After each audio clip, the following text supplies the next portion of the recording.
The rise of China long term is, of course, a major driver for this focus on economic security that we've been talking about. But in the immediate term right now, I mean, a lot of the discussion about China has to do with economic slowdown because China's, economy is facing troubles of its own. Professor Tsuchiya, as a China watcher, how do you see China's economic slowdown affecting Japan and the global economy, either generally and, of course, from how that might change the needs and approaches to economic security? Well, China's economic slowdown has a profound impact on the global economy. As the world's second largest economy, it's the reduces global demand and disrupts international supply chains. For Japan, where China is the largest trading partner, this results in concerns over declining exports in key industries such as automobiles, machinery, electronics, and chemicals. At the same time, this slowdown presents strategic opportunities for us. Firstly, reliance on China has exposed vulnerabilities, promoting Japanese companies to diversify supply chains and reduce risks linked to over-dependence. And secondly, Japanese firms are expanding into emerging markets like Southeast Asia, India, and South America to tap into new growth areas. And thirdly, promoting digital transformation opens the door to new business models, improves efficiency, and strengthens global competitiveness. So we haven't really talked much about Europe yet, and I'd like to get into that a little bit. Professor Tsuchiya, the EU, of course, is European countries individually, and the EU collectively are strengthening their own economic security strategies. So what's the background here? And again, since we're looking at Japan as the main focus today, what does that mean for Japan in terms of knock-on effects and potential opportunities for collaboration? The European Union aims to establish digital sovereignty and protect strategic industries, thereby strengthening its economic security strategy. This is driven by intensified US-China technological competition, supply chain vulnerabilities, highlighted by the COVID-19 pandemic, and concerns over data protection and privacy. So for Japan, this opens opportunities for enhanced cooperation with the EU. Japan can collaborate with the EU in regulatory cooperation, relying on digital regulations and standards to facilitate trade and innovation. And second, joint development of green technologies and sustainable innovations can be pursued. You think that's a particular area of strength for Japan-EU cooperation then, green technology? Yeah. Yes. Professor Suzuki, what do you think? I know you've got quite a broad global view. Anything sort of strike you about what's happening? You mentioned, of course, the Netherlands being part of this sort of semiconductor effort. Anything beyond that between Japan and the EU that strikes you as interesting or to have a potential areas of focus or growth? Oh, of course, EU is the creation of the liberal international order. The European Union as a single market and a single entity as an economic actor has been based on the rule-based international order. And I think this is a very much of the nature of the EU. And I think Japan and the EU has a lot in common in terms of protecting the rule-based international order, especially with regard to Mr. Trump's arriving in the White House again, and also China using the economy as a weapon to coerce other countries. So I think politically speaking, Japan and the EU has a lot in common to work and promote or protect the liberal international order. And especially, when it comes to technological cooperation, the green tech is one thing, and another technology is the AI.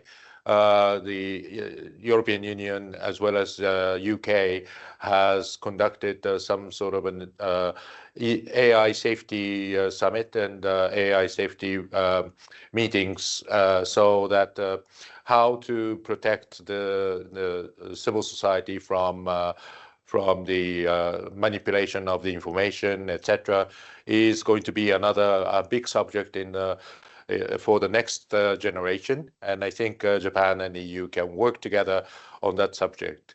Meanwhile, in terms of green tech, European Union has been trying to promote more less combustion engine and more electronic vehicles. But in terms of the industry, Chinese electric vehicle is now expanding its global market, and it is harming the industrial base in the European Union.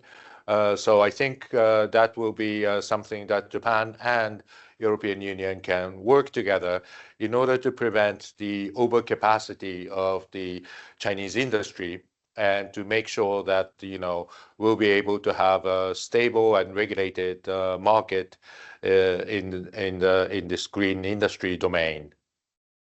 As a country that has for a long time been, again, pretty explicit and kind of aware of economic security.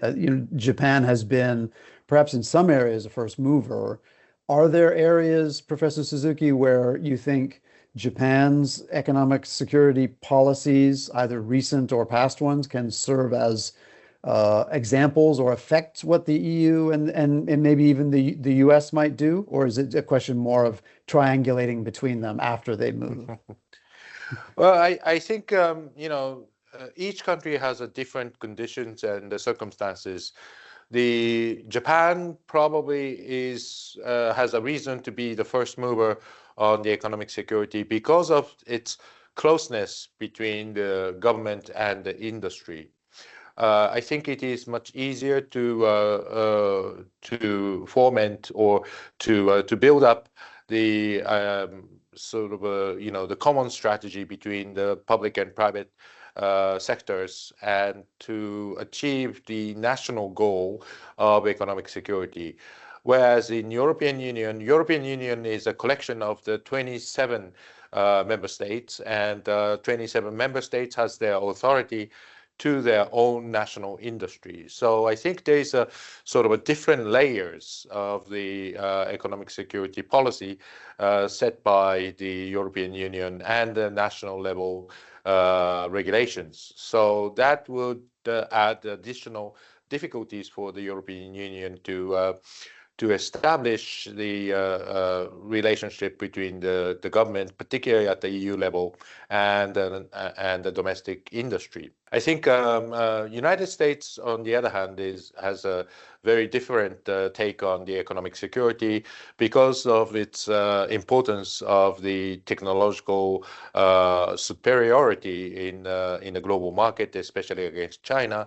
And also, the United States is trying to, and United States is more conscious about the economic security as a national security. So I think the government takes much more leading role to impose a regulation against the industry instead of taking close consultation between the government and the private sector. So I think each country has a different characteristics and different historical backgrounds. So I wouldn't say, Japan is the leader, but well, Japan is a first mover for sure. But, I think these practices can be interpreted in according to their different circumstances. And Japan is also sometimes the first country to feel the backlash from China against, whether it's economic security moves or other aspects of kind of geopolitical relations. I'm thinking about, for example, when supplies of critical minerals and rare earth materials were cut off by China, more than a decade ago, over a sort of territorial dispute. Do you see signs of concern from China about moves that Japan is making to strengthen its economic security? What can we expect in terms of reaction, do you think? Well, we are expecting the Chinese reactions that China will take some sort of a retaliatory measures. But I think the problem of this economic security is that economic security, it is always the case that the industry or private sector is the first victim of the economic coercion. In rare earth mineral case, it was the Japan's automobile industry which had a great impact of the economic coercion because of the Chinese retaliatory or the Chinese economic coercion measures. So I think if the countries start to use these economic coercive measures, then that will create very much of a huge impact on the industrial sector. But at the same time, Japan has, as a democratic country, Japan needs to take this action seriously and to make sure that the industry will be protected